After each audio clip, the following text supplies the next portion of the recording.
할렐루야. 이 새벽 예배하는 한 분 한 분과 하나님께서 요셉과 함께 하신 것처럼 함께 하실 줄 믿습니다. 오늘 사도행전 7장 6절에서 10절 말씀입니다. 스데반의 변론, 두 번째 변론이죠. 우리의 복음, 또 종교 전문가들의 믿음, 구멍난 부분을 체크하고 메워주는 두 번째 시간입니다. 하나님께서 아브라함에게 자녀의 약속, 후손의 약속을 주십니다. 우상을 섬기던 사람이라 하나님의 약속의 자녀가 되기는 자격이 없는 사람인데도 불구하고 하나님께서 그렇게 불러내셨죠. 또한 이제 단산한 생식적 기능이 없는 자녀를 낳기 불가능한 사람을 하나님께서 자녀를 주십니다. 능력이 안 되지만 우리 하나님의 자녀가 될 수 있는 이유는 하나님께 있습니다. 그래서 하나님께 감사하는 것이죠.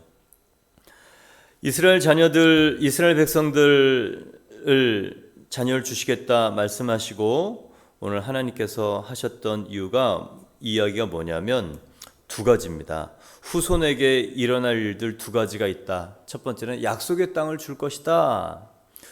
후손들에게 약속된 땅이 있다. 근데 두 번째 내용은 뭐냐면 다른 땅에서 400년 종살이 후에 그 약속의 땅을 줄 것이다. 하나님 약속의 땅을 줄 것이면 그냥 주시지 왜 타향살이 먼저 시키십니까? 여러분, 왜 430년 동안 고센 땅에서 이렇게 종살이 하도록 하나님께서 계획하시고 또 일을 하십니까?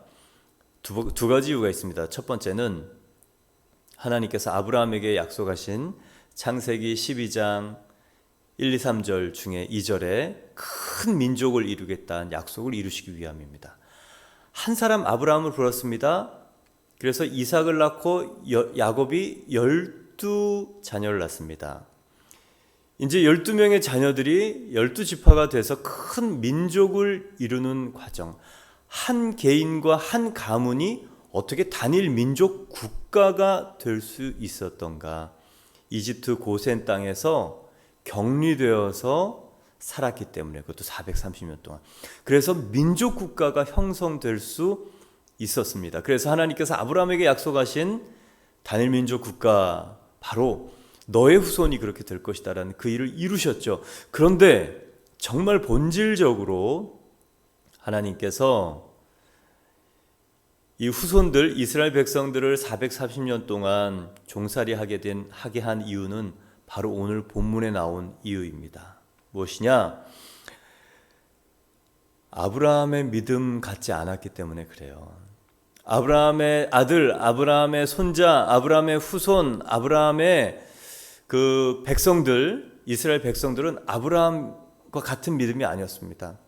정말 하나님이 주 여호와 하나님이시고 절대 주권자, 죽은 자도 살리실 수 있다는 믿음을 아브라함은 가졌지만 그 후손들에게는 없었어요. 다른 말로 얘기하면요, 하나님이 절대적인 주님이 아니셨습니다.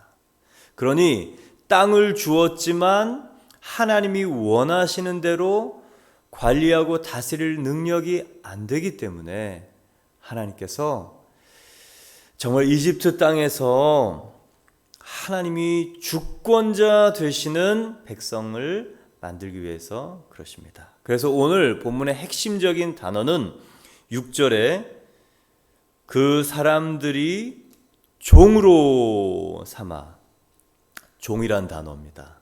또 7절에 종 삼는 나라를 내가 심판하리니, 종입니다. 또 7절에 나를 섬기리니, 하나님을 주인 삼는 것입니다. 그리고 그 결과가 10절 요셉에게 나타납니다. 그를 온 애굽과 온 집의 통치자로 세우셨느니라. 하나님께서 약속의 자녀들에게 원하시는 것은 무엇입니까? 오늘 핵심적인 단어가 바로 통치자입니다. 그러기 위해서 인간에게 필수적인 것은 하나님을 주인 삼는 것입니다.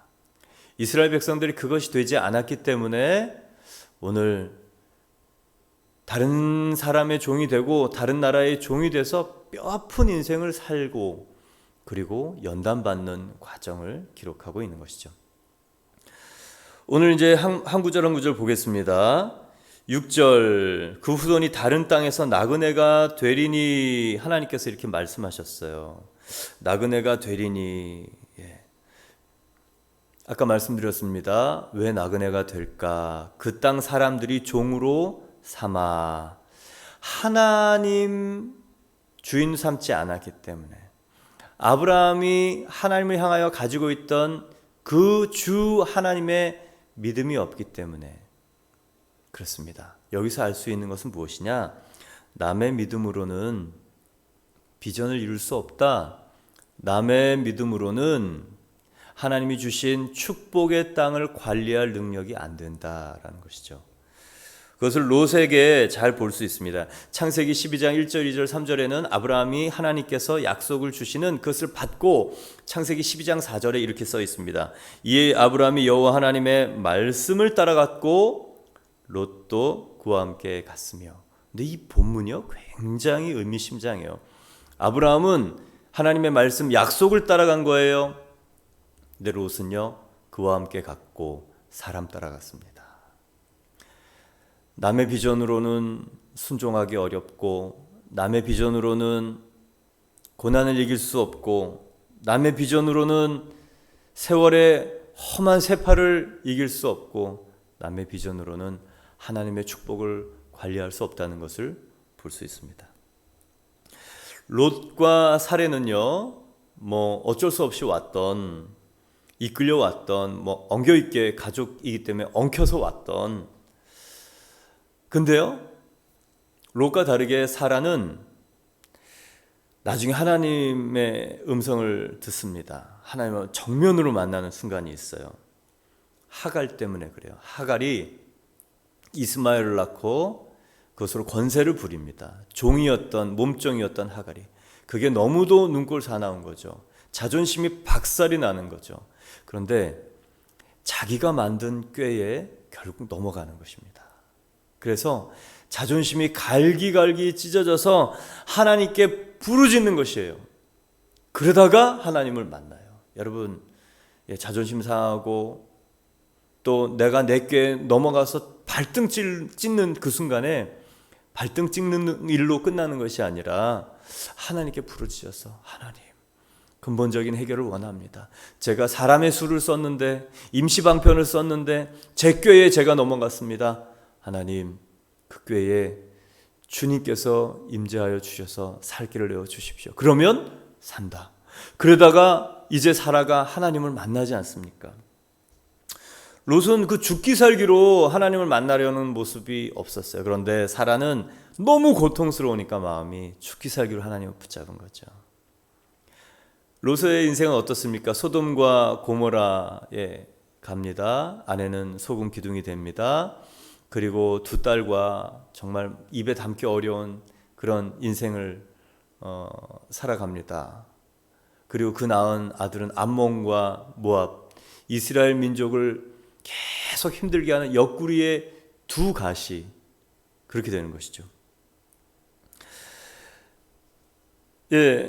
이제 사라가 자기 믿음이 생기니까 기다릴 수 있게 되는 것이죠. 여러분, 그래서 하나님을 주인 삼는 것이 이렇게 중요합니다. 하나님의 음성을 듣는 것이 중요합니다. 자기 믿음으로 삼는 것이 중요합니다. 그래서 하나님 말씀 듣고 읽고 알아야 됩니다. 그래야 순종할 수 있습니다. 마음이 결정되지 않은 상태에서 따라가다 보면 방황하게 된다는 것을 사라와 롯을 통해서 보게 됩니다. 상황이 좋을 때는 아무런 문제가 없지만 상황이 안 좋아질 때는 그것이 불쑥 올라온다는 것을 보게 됩니다. 갈등이 생기고 방황하고 혼돈한다는 것을 보게 됩니다. 그런데 마음에 결정한 바가 있는 아브라함, 하나님의 말씀을 들은 아브라함, 순종을 결단한 아브라함은 고난의 때, 위기의 때 흔들리지 않고 가는 것이죠. 그게 말씀을 들은 사람의 축복과 위력입니다.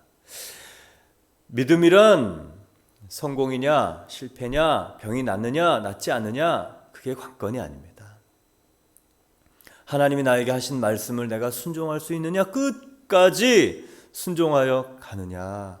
그래서 나에게 약속을 주신 분에게 그 앞에 서서 착하고 충성된 종아, 네가 나를 신뢰했구나 라는 그 말씀을 듣는 것이 믿음 생활이고 믿음 생활의 목적입니다. 사랑하는 주와 그리스도 교회 성도 여러분, 오늘 저 여러분이 말씀 읽을 때 가슴에 부딪혀오는 하나님의 음성이 있기를 축원합니다. 기도할 때 하나님께서 불같이 말씀하시는 음성이 있기를 원합니다. 그리고 끝까지 갈 수 있는 나의 말씀, 나의 비전, 그래서 사라가 열국의 어미가 되는 것이죠. 그 땅 사람들이 7절 6절에 보면 종으로 삼아 400년 동안 괴롭게 하려고 하셨다예요. 하나님을 주인 삼지 않으면 사람이 나의 주인 되어서 내 인생이 고난을 겪는다. 그리고 일생을 보낸다. 그리고 그것이 인생인 줄 알고 살아간다. 그리고 그것을 자녀에게도 전수한다는 것을 6절 짧은 구절 안에 한꺼번에 담아놨어요. 이제 하나님께서 그냥 두시지 않고 7절에 이렇게 말씀하십니다. 또 이르시되 내 종 삼는 나라를 내가 심판하리니 그 후에 그들이 나와서 이곳에서 나를 섬기리라. 하나님께서 종 삼는 나라를 심판하신다. 이집트 10가지 재앙을 말씀하시는 것입니다. 여호와가 누구이기에 내가 내 백성을 보내겠느냐? 파라오의 얘기에 하나님께서 10가지 재앙, 출애굽하기 전에 피, 개구리, 이, 파리, 돌림병, 종기, 우박, 메뚜기, 흑암, 또 장자 재앙을 통해서 이집트 파라오의 마음, 강팍했던 파라오의 마음을 완전히 깨뜨리십니다. 그런데 이 10가지 재앙은 무엇을 말합니까? 이집트를 다스리던 신들을 완전히 무찌른 거예요. 이를 통해서 하나님께서 10가지 재앙을 통하여 이집트의 신이 참 신이 아니라 진짜 참 신은 여호와 오직 유일신 하나님뿐이다 라는 것을 누구에게 가르치셨습니까? 파라오에게, 세상 주권자에게, 그리고 세상의 백성 이집트 백성에게, 또한 이스라엘 백성 약속의 백성에게, 그리고 온 세상에 하나님께서 분명하게 선포하신 것은 하나님이 참 신이고 하나님만이 유일한 주권자이시다. 그분이 주인이시다. 그분이 주인이시다 라는 것을 정말 그 열강 강대국 고대 정말 강국을 통하여 이집트에 선포하신 것입니다. 사랑하는 주와 그리스도 교회 성도 여러분, 저 여러분이 예수님이 하나님이신 것을, 그리고 그분이 주권자이신 것을 믿습니까? 그런데 오늘 종교 지도자들은 하나님이 주권자이심을 알았지만 예수님이 하나님과 하나이다 라고 얘기했던 예수님의 주되심을 몰랐습니다. 그런 의미에서 저와 여러분, 그리고 사내들인 종교 지도자들, 창세기를 가르쳤고 신학을 가르쳤던 이 사람들의 복음에 구멍이 나 있는 부분은 바로 예수님의 주되심입니다. 그래서 오늘 스데반이 그 예수가 바로 그 주권자 유일신 하나님이시고 그분이다. 한 아기가 우리에게 낳고 한 아들을 우리에게 주신 바 되었는데 그의 어깨에는 정사, 통치권이에요. 정사를 메었고 그의 이름은 기묘자라, 모사라, 전능하신 하나님이라, 영존하신 아버지라, 평강의 왕이라 할 것임이라라고 하나님에게 붙이던 그 5가지 호칭과 상징과 이미지를 아이에게, 사람의 아이에게 붙입니다. 그 사람의 아이는 누구입니까? 성자 하나님 예수 그리스도. 그래서 예수 그리스도를 주인 삼는 믿음, 예수 그리스도를 주인 삼지 않으면 모두가 힘들어진다는 것을 보는 거죠. 우리가 사랑하고 애착을 가지고 손대면 손댈수록 우리 기준에 어긋나는 그런 자녀가 될 수 있는 이유는 손대면 망가지는 거예요. 내 기준 내 성공, 거기에 아이를 맞추면 결국 다 힘들어진다는 것을 우리는 보고 그리고 또 경험합니다. 오늘 스데반 집사님을 통하여 종교 재판자들이 깨닫는 것은 무엇이냐? 예수가 주권자다. 예수는 하나님이시다. 그분이 당신들 인생과 믿음의 주가 되어야 된다는 것입니다. 근데 오늘 이 말씀 속에 7절에 이곳이라는 단어가 중요해요. 출애굽기 3장을 인용하는 것이거든요. 모세가 호렙산에서 떨기나무 가운데 하나님께 부름을 받을 때 주님 너무 놀라운 거죠. 그래서 하나님 뵙기 위해서 가까이 갑니다. 그럴 때 하나님께서 가까우지 마라. 내가 선 곳은 거룩한 곳이니 내 발에 신을 벗으라 라고 말씀하시면서 이렇게 얘기하시는 거예요. 내가 애굽에 있는 내 백성의 고통을 분명히 보고 그들이 그들의 감독자로 말미암아 부르짖음을 듣고 그 근심을 알고 내가 내려가서 그들을 애굽 손에서 건져내서 그들을 이 땅에서 인도하여 아름답고 광대한 땅, 젖과 꿀이 흐르는 땅으로 데려가게 하려 하노라. 여러분, 하나님께서요 어디에 있는 사람들을 보았습니까? 이집트에 있는 사람들을 보았습니다. 이스라엘 종교 전문가들은 성전에 있을 때만 하나님 본다고 생각했어요. 성전에 있어야 하나님의 임재가 있다고 생각했어요. 그런데 하나님은 어디에 계신 분입니까? 메소포타미아 인본의 땅, 메소포타미아 갈대아 우르, 아브라함이 거기 있을 때도 하나님께서 함께 하셨습니다. 뿐만 아니라 세속의 도시라고 생각하는 이집트의 한복판에 바로가 있는 바로 그곳에 하나님께서 그곳에 함께 계시고 보고 계셨다는 것입니다. 여러분, 오늘 여러분이 하나님이 코람데오 하라고 하시는구나. 하나님이 내가 가는 곳에 보고 계시는구나. 그리고 내 상황을 듣고 계시는구나. 내 고통과 내 부르짖음을 듣고 알고 계시는구나. 하나님은 한 곳에 머물고 성전에만 있는 것이 아니고 온 세상에 편만하신 분이시구나. 그리고 나에게 내려오시는 분이시구나. 강림하시는 분이시구나. 나와 함께 하시는 분이시구나. 그리고 내 손을 붙들고 건져내시는 분이구나. 여러분, 건져낸다고 써 있잖아요. 여러분이 무슨 고난, 무슨 고통, 무슨 상심, 어제 어떤 괴로움이 있었던 하나님이 보시고 아시고 건져내신다잖아요. 그러니 오늘 저 여러분이 소망이 있어야 되지 않겠습니까? 아니, 건져낸다는 걸 믿으면 소망이 자연스럽게 생기지 않겠습니까? 그리고 약속의 땅으로 우리를 데려가시는 분은 이스라엘에만 머무시는 분이 아니고 우리가 세속의 땅에, 세속의 근심 가운데, 그리고 우리가 사람의 종이 되어서 하나님 모르고 살 때도 하나님이 우리를 이끄신다는 것이 복음입니다. 사랑하는 주와 그리스도 교회 성도 여러분, 어제의 염려는 어제로 그냥 두십시오. 한낱 괴로움은 그날의 족하다 말씀하셨습니다. 오늘 일을 기도하면 오늘 일하십니다. 내일 일을 기도하면 내일 일하실 것입니다.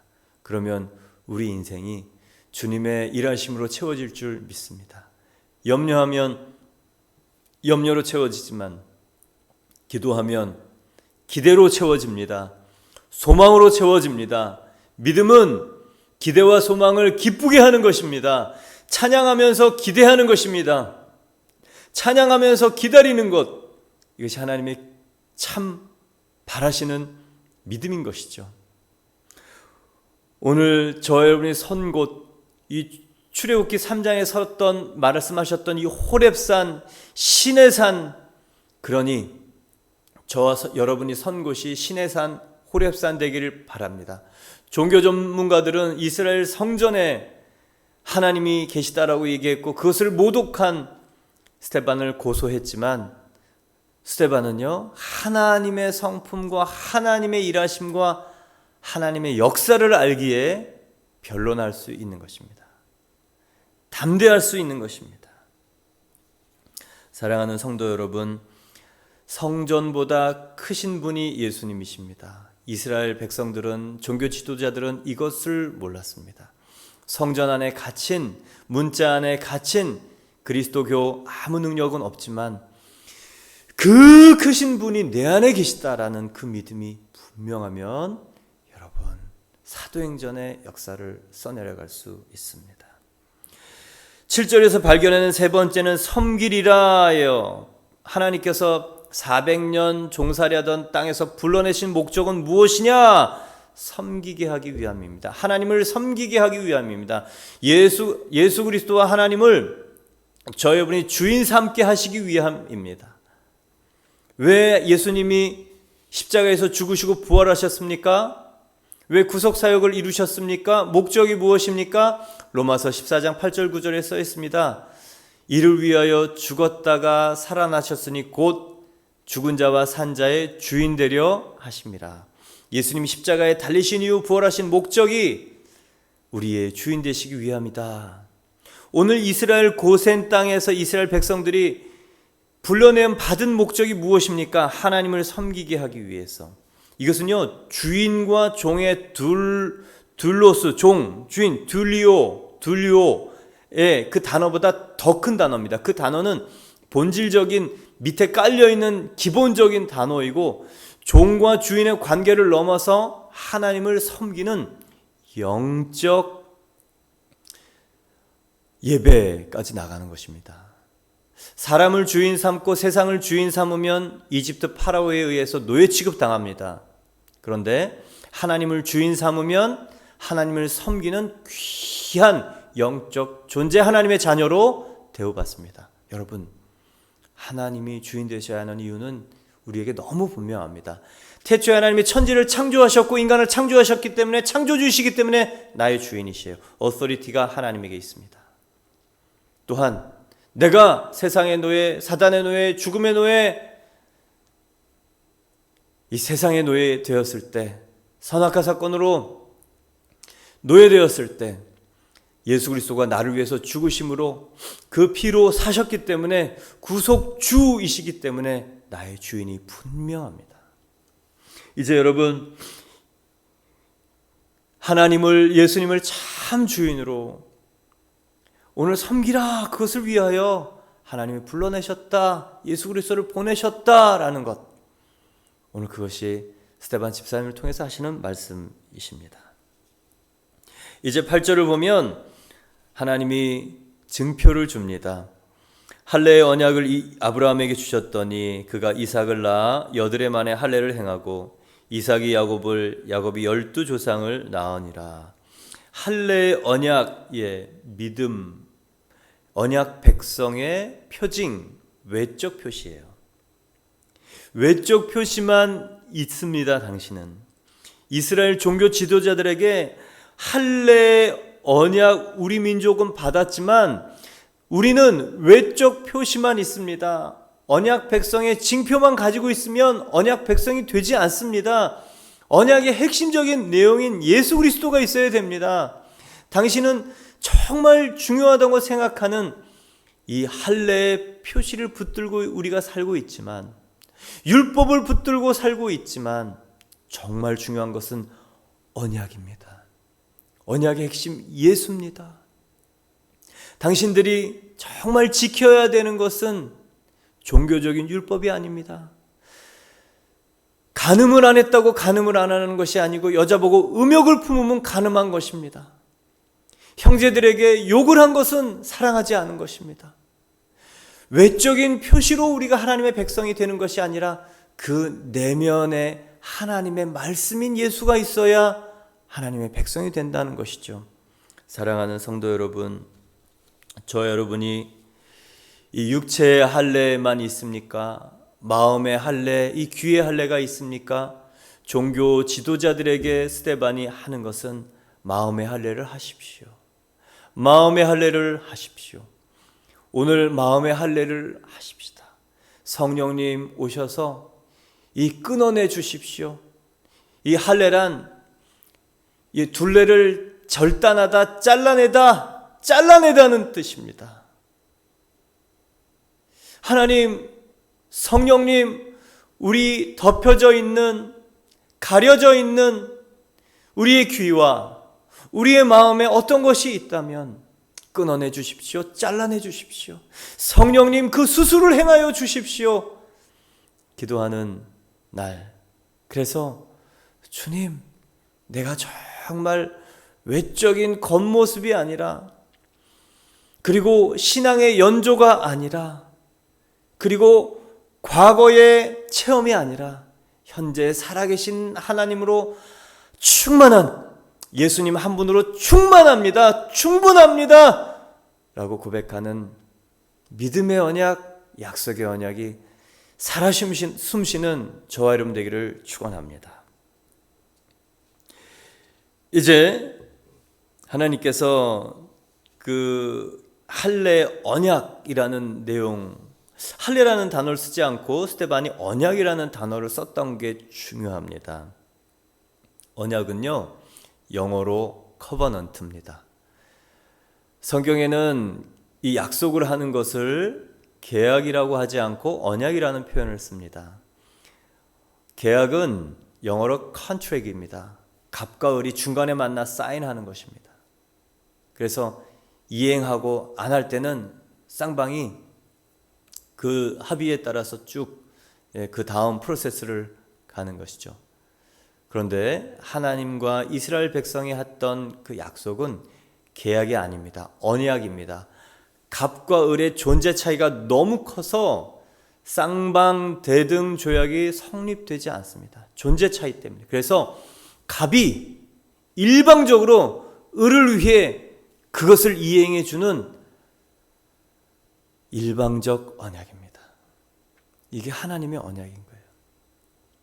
할례 언약이 바로 그것을 얘기합니다. 이것을 횃불 언약이라고 얘기도 해요. 구약 때 언약은요, 동물을 짝에서 반으로 갈라놓고 그 사이에 둘이 지나갑니다. 횃불로 지나갑니다. 그래서 이 약속을 어긴 존재는 이 쪼개진 동물처럼 횃불로 태워져 죽을 거다라는 무건이 들어있는 상징이죠. 그런데 약속을 어긴 이스라엘 백성들이 멸망당했습니까? 그 언약이 깨어졌습니까? 아닙니다. 하나님께서 아브라함을 통해서 주신 언약을 모세를 통해서 다시 주십니다. 너희는 내 백성, 나는 너희 하나님, 너희가 내 말을 지키고 내 백성이 되면 나는 너희 하나님이 될 것이다. 이 쌍방적 조건이 있는 쌍무적 언약의 명시적 표시 같지만 일방적으로 하나님께서 그 일을 이루시겠다는 그 의지를 다시 천명하신 것이 다윗 언약입니다. 사무엘아, 다윗 언약. 하나님께서 다윗이 너무 기특한 거예요. 다윗이 하나님을 보면서 하나님, 당신의 성전이 정말 지어지기를 원합니다. 당신이 정말 작은 성막에 있는 것이 너무 안타깝습니다. 당신을 위해서 큰 집을 짓고 싶습니다. 할 때 하나님이 기특하셨어요. 네가 내 집을 지을 거 없다. 내가 어디 거할 곳이 없어서 거기 있겠니? 네 마음이 너무 기특해서 내가 너 그 왕위를 계속되게 하겠다. 내가 너를 위해서 왕국을 지어주고 그 후손으로, 너의 후손으로 그 왕위를 계승하게 하겠다. 그리고 그 일을 이루시는 것이 이스라엘 역사입니다. 편무적 언약, 일방적 언약, 약속하신 분이 그냥 주권적으로 이루시는 언약. 그래서 우리에게 소망이 있는 거예요. 여러분, 인간은 변개합니다. 마음이 바뀌어요. 3일을 못 갑니다. 근데 하나님께서요, 일양 미쁘신 분이 약속하시고 일방적으로 그것을 이끌어 가셔요. 그래서 우리에게 소망이 있는 거예요. 그래서 우리의 앞에 있는 바로 이 현실이 어떠할지라도 하나님이 약속하신 것, 하나님이 기뻐하시는 것을 붙들고 기도하는 사람은 그 일이 이루어질 것을 믿는 믿음이 있어야 됩니다. 안심이 되어야 됩니다. 하나님이 이루실 거야. 하나님이 기뻐하시는 일이야. 뜻이 하늘에서 이루어진 것처럼 땅에서도 이루어지리라고 얘기하셨던 그 기도의 제목을 내가 붙들고 있으니 이루실 거야. 아멘. 여러분, 평안이 있기를 원합니다. 그 전에 기도가 있기를 원합니다. 그 전에 하나님이 기뻐하시는 기도가 있기를 원합니다. 그 전에 여러분 말씀 붙들고 기도하는 믿음이 있기를 축원합니다. 이 언약으로 말미암아 이제 9절 10절에 하나님이 어떤 일을 행하시는가. 여러 조상이 요셉을 시기하여 애굽에 팔았더니 하나님이 그와 함께 계셔. 12조상, 여러 조상은 야곱의 12아들, 요셉의 11형이 10형이죠. 형들이 팔아버립니다. 동생을 팔아버립니다. 하나님의 언약이 인간의 이런 만행 속에서도, 이 인륜을 저버린 만행 속에서도 하나님의 언약이 성취될 수 있는가? 가족 간에 이런 정말 화해 불가능한 일이 있는데도 하나님이 일하실 수 있는가? 일하실 수 있죠. 형들이 나중에 걱정하잖아요. 근데 요셉이 용서하잖아요. 치유자로 서잖아요. 화해자로 서잖아요. 하나님의 약속을 품은 한 사람이 있으면 된다예요. 오늘 형들이 요셉을 시기해서 팔아버립니다. 애굽에 팔아버립니다. 세상 한복판에 팔아버립니다. 이런 일이 어떻게 있을 수 있습니까? 요셉에게는 고통입니다. 고난입니다. 그런데 중요한 게 있어요. 고난, 고통, 이거보다 더 큰 무엇인가가 요셉에게 있다는 거예요. 그게 뭐예요? 하나님이 그와 함께 계셨다. 여러분, 고난 가운데 하나님 음성 들으면 삽니다. 유라굴라 광풍 속에 바울이 하나님 메시지 들었잖아요. 죽을 일이 아니구나. 여러분, 왜 우리가 허둥대는지 아세요? 상황에 매몰되기 때문에 그래요. 더 정확하게 얘기해요. 내 안에 하나님의 이 약속의 말씀이 없기 때문에 그래요. 내가 놓쳤기 때문에 그래요. 그런데 고난보다, 상황보다, 현실보다 내 안에 하나님의 동행하심, 너무도 분명한 전능하신 하나님의 임재가 분명하면 여러분, 그 뒤에 고난 통해서 하나님이 보입니다. 풍랑 속에서 예수님이 보였던 베드로같이 우리의 믿음이 살아나게 되는 것이죠. 자, 오늘 보면요, 스데반의 초점이 있어요. 스데반의 초점은 무엇입니까? 고난 속에서 하나님이 임재하셨다, 함께 하셨다. 사람들의 배신과 배척과 핍박 속에서 예수님이 죽었다. 그러나 하나님이 함께 하셨다. 너희가 십자가에 못 박은 이 예수를 하나님이 주와 그리스도 되게 하셨다. 살리셨다. 하나님이 높이셨다. 여러분, 얼마나 큰 웅변의 메시지입니까? 여러분, 죽어도 괜찮은 이유, 살아도 괜찮은 이유, 높아져도 넘어지지 않는 이유, 낮아지고 깨지고 찌그러져도 자존심 상하지 않는 이유, 하나님이 나와 함께 계시기 때문에. 그러면 되는 거예요. 그러면 되는 거예요. 세상보다 큰 이가 여기 계시면 됩니다. 세상을 주관하시는 분이 여기 계시면 됩니다. 여러분, 요셉에게는 이 고난이에요. 고난 중에 중요한 거는 하나님이 함께 계시는 거예요. 고난 중에 하나님이 함께 하시는 것이 왜 중요합니까? 10절 보겠습니다. 그 모든 환난에서 건져내사 애굽 왕 바로 앞에서 은총과 지혜를 주심에 바로가 그를 애굽과 자기 온 집의 통치자로 세웠느니라. 고난 속에 하나님이 함께 하시면 어떤 일이 있습니까? 그 모든 환난에서 건져내십니다. 하나님이 함께 하시면 고난이 끝이 있다는 거예요. 고난에 끝이 온다는 거예요. 우리 고난이 왜 힘듭니까? 언제까지 이 일이 될까? 지겹다, 질린다, 딱 그만했으면 좋겠다. 우리 그런 마음 있잖아요. 딱 그만 죽었으면 좋겠다. 왜 그래요? 고난이 목을 죄기 때문에 그래요. 계속 조어요 오기 때문에. 그런데 하나님이 함께 하시면 그 모든 환난에서 건져내신다. 고난의 끝이 있다는 것입니다. 그래서 고난 때 말씀 붙들어야 되는 거예요. 그래, 고난 때 나를 하나님의 눈으로 해석해 줄 사람을 만나야 되는 거예요. 그래서 여러분 관점이 바뀌어야 되는 거예요. 여러분과 제가 그 일을 해야 되는 거예요. 그리고 하나님이 함께 하시면 어떤 일이 있는가? 두 번째, 애굽 왕 바로 앞에서 은총과 지혜를 주시며 바로가 그를 애굽과 자기 온 집의 통치자로 세웠느니라. 하나님이 고난을 허락하시는 이유, 하나님이 함께 하시면 어떤 일이 있습니까? 통치자로 세운다. 고난에는 목적이 있다는 거예요. 고난에는 이유가 있다는 것입니다. 무엇입니까? 하나님이 주신 땅을 하나님의 기준대로 다스릴 수 있는 통치자가 되는 것. 이게 하나님께서 인간에게 원하시는 것입니다. 아브라함에게 원했던 것이에요. 요셉에게 원했던 거예요. 저와 여러분에게 원했던 것입니다. 이것은 아담에게 원했던 것입니다. 하나님께서 아담에게 통치권을 주셨어요. 위임권을 주셨어요. 이 땅을 다스리고 정복하고 충만하게 하라. 그런데 그 다스릴 능력은 있었지만 다스릴 만한 하나님을 신뢰하는 마음이 깨졌기 때문에 다스림의 모든 권세를 한꺼번에 놓쳤습니다. 그 후에 태어나는 모든 인간은 다스릴 수 있는 훈련이 되어 있지 않았어요.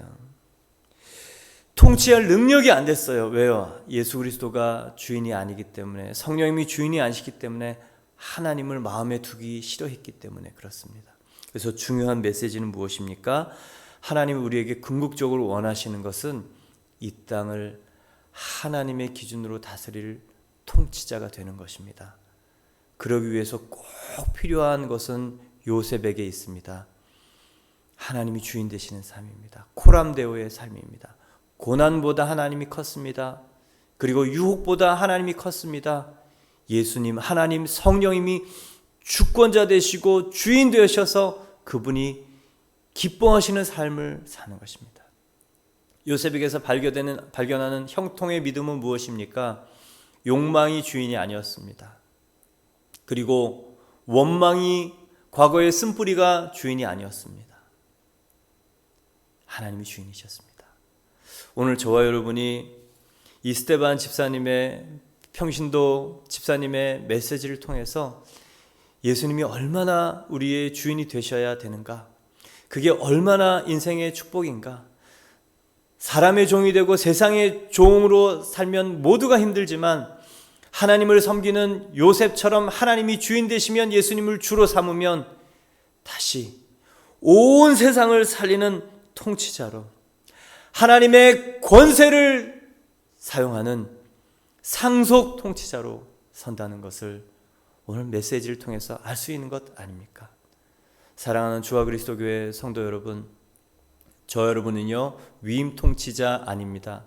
아담은 언제고 뺏길 수 있는 위임받은 자였지만 이제 예수 그리스도가 주인된 그 하나님의 자녀는 상속 통치자, 빼앗길 수 없는 예수 그리스도 하나님의 권세를 가지고 있는 통치자입니다.